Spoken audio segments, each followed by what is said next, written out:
And hello guys and welcome back to my YouTube channel mga kapatid. Welcome back sa One Talk PH mga kababayan. At ito na nga ang pinakamainit na balita. Naku po, NBI tinapos na ang investigasyon sa di umano'y kill threat ni Vice President Sara Duterte sa buhay mga kapatid nila President BBM, First Lady Liza Marcos at House Speaker Martin Romualdez. Sa madaling sabi mga kababayan, papunta na po tayo sa exciting part. Nako, dito na natin malalaman mga kapatid kung kakasuhan ba talaga itong si Sara Duterte sa kabila ng kanyang kill threat mga kababayan laban dito sa buhay nila President BBM. Pero bago tayo magpatuloy mga kapatid, huwag kalimutang mag-subscribe at pakilike ang ating video para i-share pa ni YouTube sa iba pang hindi pa nakakapanood. And ito guys, panoorin muna natin to bago tayo magbigay ng ating personal na opinion at reaction. We were informed already that the NBI had finished its investigation. Inabisuhan na ng National Bureau of Investigation ang Department of Justice ukol sa natapos ng investigasyon sa umunoy pagbabanta ni Vice President Sara Duterte kay Pangulong Ferdinand Marcos Jr. At First Lady Liza Marcos kasama si House Speaker Martin Romualdez. Ayon kay Prosecutor General Richard Anthony Fadulyon, titingnan muna nilang mabuti ang resulta ng investigasyon ng NBI bago sila maglabas ng rekomendasyon. There is a need to further evaluate it, and we are sending prosecutors over to look at the evidence and evaluate the evidence that is in the custody of the National Bureau of Investigation. Depending on the outcome, we will be able to make a recommendation whether to have it considered filed already before the department and or to return it to the NBI if there is a need to build up the case further and to add to the evidence that they have. And ito mga kapatid, kasi the way ko iniintindi itong balita na ito, nakafocus lang po ito mga kababayan kay Sara Duterte. Ang gusto ko sana mangyari dito mga kababayan, pati yung mga vloggers, itong mga vloggers nila Duterte mga kababayan na nandun nung live na yon, dapat isama din sa kaso. Kasi nga mga kapatid, sila din yung nagagaslight dito kay Sara Duterte hanggang sa umabot sa punto itong si Sara Duterte mga kababayan na nagbanta na siya sa buhay ng presidente. Kumbaga mga kababayan, sa sarili ko lang pagkakaintindi yung mga vloggers na yun mga kababayan, isa po talaga sila sa naging material mga kapatid dito sa naging kill threat ni Sara Duterte laban sa buhay nila President BBM. Kaya dapat lang mga kababayan na yung mga vloggers na yun ay idamay din po sa kaso. 'Di ba? Tingnan nyo yung mga vloggers ng mga Duterte mga kapatid. Wala na silang ibang ginawa mga kababayan kundi pagbantaan ang buhay ng presidente. Gawa ng mga malisyosong mga aligasyon mga kababayan na wala namang pruweba. And that time mga kapatid na nagla-live si Sara Duterte, present po itong mga vloggers na ito. Ginagaslight nila ng ginagaslight si Sara Duterte mga kababayan habang nagla-live si Sara, habang nagrarant si Sara Duterte mga kapatid. Kaya dapat lang na isali itong mga vloggers na ito mga kapatid nang masampulan po sila na hindi porkit dikit sila sa isang mataas na opisyal ay pwede na rin silang makisawsaw, pwede na rin nilang gawa ng kung ano-anong mga malisyosong kwento ang isang opisyal na halal ng taong bayan. 'Di ba? Sa akin lang, sa aking personal na opinion, dapat talaga isali itong mga vloggers. At kilala ko mga kababayan kung sino-sino, yung mga vloggers na yun that time mga kapatid na nandun, habang nagrarant itong si Sara Duterte. Tuloy. Ayon kay Justice Undersecretary Raul Vasquez, bahagi ng case build-up ang muling pagsusuri sa resulta ng investigasyon ng NBI. Once the evaluation is confirmed to be enough to warrant preliminary investigation, that's the time that the preliminary investigation proper would be initiated. Hindi nagpakita si VP Sara sa NBI upang magpaliwanag sa kanyang umano'y pagbabanta sa buhay ng Pangulo. Sa halip, isang sulat ang ipinadala ng pangalawang Pangulo sa NBI upang pabulaanan ang akusasyon at nanindigan na hindi niya pinagbantaan ang buhay ng Pangulo maging ng unang ginang at ni House Speaker Romualdez. So ito mga kapatid, sabi ni si Sara Duterte daw ay hindi nagpakita sa investigasyon during sa investigasyon ng NBI no, patungkol nga doon sa kanyang kill threat na binitawan, no, laban kila President BBM. Sa halip mga kababayan, nagpadala daw siya ng kanyang letter, no, parang excuse letter yata mga kabatid. No, at pinaliwanag niya doon na hindi naman daw niya pinagbantaan ang buhay nila President BBM. Ngayon mga kapatid, no, kung i-analyze nating mabuti, no, yung mga sinabi ni Sara Duterte noong time na yun mga kababayan, no, isa pong malinaw na pagbabanta yon sa buhay ng presidente mga kapatid. Anong sabi ni Sara, no? Sa nare-recall ko lang mga kapatid, sabi niya, meron daw siyang hinire, no, na isang tao na kung saan mga kababayan, kung sakali daw na may nangyari sa kanya, no, itong tao na ito, no, binigyan niya ng instruction na gurgurin daw sila President BBM, si First Lady Lisa Marcos at si Martin Romualdez. 'Di ba? 'Yun ang kanyang binitawang statement mga kapatid nung live na 'yon. Ngayon mga kababayan, no, ang tanong kasi dito, pag may nangyari nga ba talaga kay Sara Duterte mga kapatid, pwede nga ba talagang akusahan niya ng diretso or ng kanyang pamilya, no? Pwede nga bang akusahan ng diretso ng kanyang pamilya yung presidente? 'Di ba? Sila lang ba ang pwedeng maging persons of interest mga kababayan pag sakaling may namatay kay Sara Duterte? Kasi kung ako ang tatanungin mga kababayan, hindi. 'Di ba? Maraming pwedeng maging persons of interest mga kapatid kung sakaling si Sara Duterte ay magurgur. Unang-una dyan mga kababayan, ang daming galit sa kanila, no? Ang daming galit, libo-libong pamilya mga kababayan ang halos isumpa na itong mga Duterte. At sino-sino yon? Yun yung pamilya mga kapatid ng kanilang pinapatay noong sila ay nasa peak ng kanilang kapangyarihan. 'Di ba? Yun yung pamilya mga kababayan na pinaslaughter ng mga Duterte, especially dito kay Digong, no, noong sila ay nandoon sa Malacanang. Isipin nyo na lang mga kabatid, 30,000, no, nung nanungkulan si Duterte bilang presidente mga kababayan, 30,000 plus, no, yung mga pamilyang nawalan ng mahal sa buhay. 30,000 mga kababayan ang biktima ng EJK ni former President Duterte. Sa tingin nyo ba mga kababayan, yung pamilya ba ng mga taong yon ay natutuwa sa ginawa ni Duterte? 'Di ba? Maliban diyan mga kapatid, itong si Sara Duterte, no? Dawit din to sa EJK mga kababayan noong siya ay nanunungkulan pa, no? Noong siya pa ay nanunungkulan pa bilang mayor sa Davao, no? Kasali nga ito sa sasampahan ng kaso, no, related sa EJK mga kababayan ng ICC. Oh. Ngayon, sinisingle out niya mga kabatid ang pamilya ni President BBM na pag may nangyari daw sa kanya mga kababayan, no, dapat daw sisihin itong mga Marcos. That's why nag-hire siya ng tao. Hindi ka sure doon, Vice President Sara, no? Hindi ka talaga sure diyan, no? Gusto mo lang talagang i-single out ang mga Marcos dahil nasasapawan kayo pagdating sa kapangyarihan. 'Di ba? Yun eh.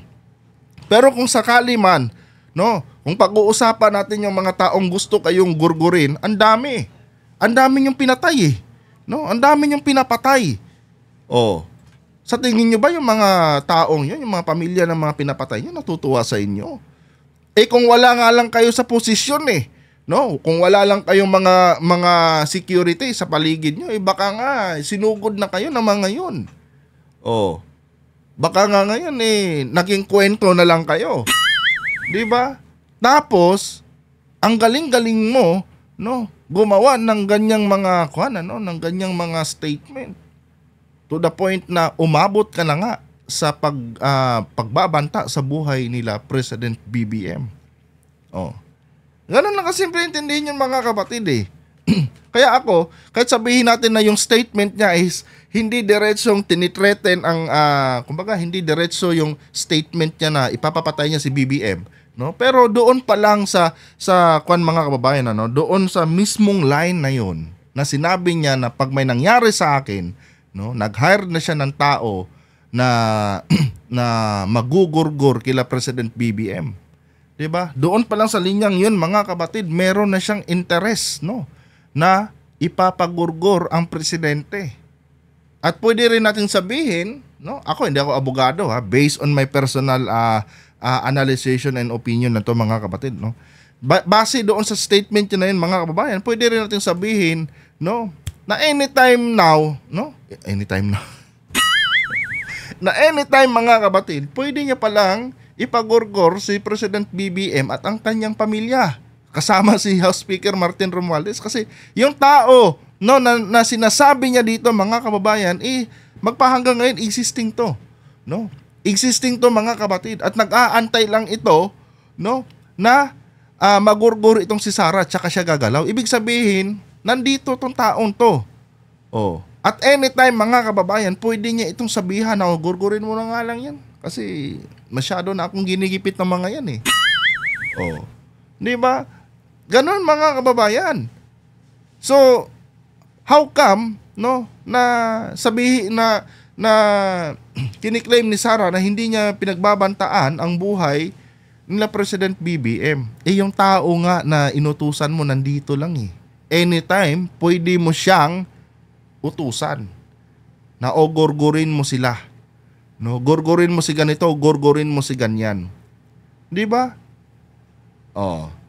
Tapos ngayon sasabihin mo, wala kang plano, no? Wala kang plano o wala kang hindi mo sinabi na binagbabantaan mo ang buhay nila President BBM. Isamantalang yung tao mo nandyan lang sa tabi-tabi, Madam Vice President. 'Di ba?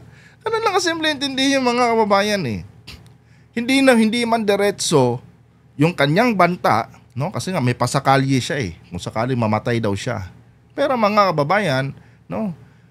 Pinapakita lang dito na yung tao na or yung assassin mga kapatid na kanyang sinasabi dito ay nandyan lang. 'Di ba? At anytime soon pwedeng gumalaw yan ayon sa kagustuhan ni Sara Duterte. Tuloy. Wala pang reaksyon sa usaping ito si VP Sara. Nel Maribuhok, UNTV News and Rescue. Diyos ang aming sandigan. So yan mga kababayan, ano? Ito, opinion ko lang naman to mga kapatid eh. Ganun ko naintindihan yung Ganun ko naintindihan yung sinasabi ni Sara eh. Itong mga pangyayaring ito, ganun ko inintindi mga kababayan eh. Hindi pwede, no? Unang-una hindi pwede na si Sara Duterte lang ang kasuhan dito kung sakali mang umabot ito sa kasuhan, no? Dapat pati yung mga vloggers, no, na kasama ni Sara na nagha-hype nung live stream niya isama din sa kaso mga kababayan. Kasi habang nagrarant ka si Sara mga kapatid, nandun din sila gaslight, tanong ng medyo alam mo yun, yung line of questioning nila kay Sara Duterte that time mga kapatid ay talagang panggagaslight, no? So sa madaling sabi, no, ay parang parte sila sa kill threat ni Sara Duterte. At hindi dapat palagpasin yun mga kababayan. Maliban na lang doon sa mga media, kasi yung mga media mga kapatid, alam naman natin na ang mga media na yan, no, kumukuha lang ng kanilang scoop, 'di ba? Kung matino nga itong si Sara Duterte mga kababayan, hindi niya hinayaang magtanong-tanong sa kanya yung mga vloggers na yan eh. Kasi wala namang kuwan yan eh. No, wala namang partisipasyon yan sa mga balita na nilalabas ng media araw-araw. 'Di ba? Pero si Sara Duterte mga kapatid, binigyan niya ng chance yung mga vloggers niya. 'Di ba? Para ano? Para tulungan siya, no? Para tulungan siya sa kanyang argumento that time.